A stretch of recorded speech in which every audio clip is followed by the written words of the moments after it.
آج کی ہماری کہانی ہے ہمیں کبھی ہمت نہیں ہارنی چاہیے. لیکن کہانی شروع کرنے سے پہلے آپ سب سے درخواست ہے آپ ہمارے چینل کو ضرور سبسکرائب کریں اور ویڈیو کے نیچے دیے گئے بیل کے نشان کو ضرور دبائیں.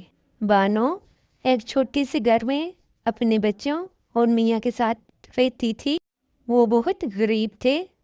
بانو کا میاں محنت مزدوری کرتا اور جو تھوڑے سے پیسے اسے ملتے تو وہ انہی سے بڑی مشکل سے گزارا کرتے.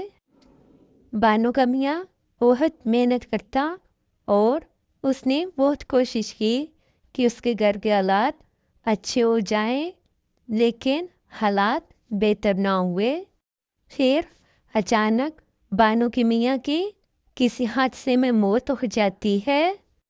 بانو اپنی میاں کی موت کے بعد بہت غمگین ہوتی ہے، لیکن اسے یہ بھی سوچنا پڑتا ہے کہ اب وہ بچوں کا اور گھر کا کیسے خیال رکھے گی. گھر سے راشن بھی ختم ہو گیا تھا اور بچے بھی بھوکے تھے. تو بانو نے سوچا کہ اب مجھے ہمت کرنی ہوگی اور اپنے بچوں کے لیے کچھ کرنا ہوگا. بانو اپنی ایک سہیلی سے بات کرتی ہے جو اسے ایک بڑے سے بنگلے میں نوکری دلوا دیتی ہے. تو بانو وہاں بہت محنت سے ان کے گھر کا کھانا بناتی، کپڑے دھوتی، صفائی کرتی اور باقی سارے کام کرتی. لیکن اس کی مالکن اس سے پھر بھی خوش نہ تھی. وہ بانو سے بہت بدتمیزی سے بات کرتی، بہت باتیں سناتی اور بالکل عزت نہ کرتی، اور جب پیسوں کی باری آتی تو پیسے بھی پورے نہ دیتی. تو بانو نے مجبور ہو کر وہاں سے کام چھوڑ دیا. لیکن بانو نے بالکل ہمت نہ ہاری اور اس نے فیصلہ کیا کہ وہ گھر میں کھانا بنا کر باہر بیچے گی. لیکن یہ فیصلہ بانو کے لیے آسان نہ تھا، کیونکہ باہر کام کرنے سے اسے لوگوں کی باتوں کا سامنا بھی کرنا تھا اور لوگوں کی نظروں کا بھی.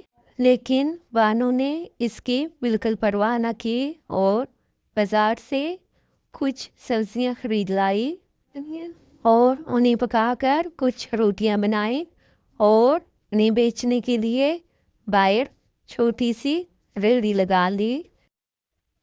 جب محلے والوں نے بانو کو ریہڑی لگائے دیکھا تو انہوں نے بانو کو بہت باتیں سنائی. محلے والوں نے کہا کہ اب تو عورتیں بھی ریہڑیاں لگائیں گی، اس طرح تو محلے کا ماحول خراب ہوگا.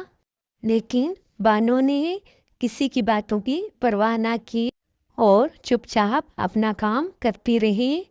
اب بانو کا کام بڑھنے لگا.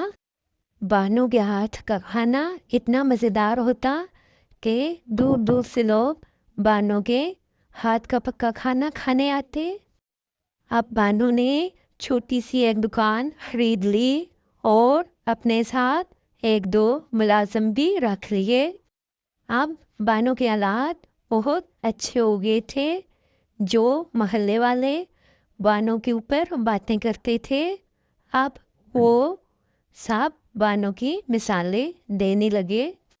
بانو اب ایک کامیاب کاروباری خاتون بن چکی تھی.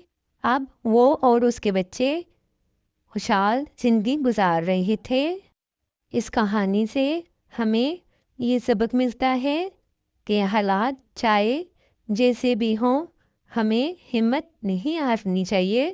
اگر ہم محنت اور ہمت سے کام لیں تو ہمیں کامیابی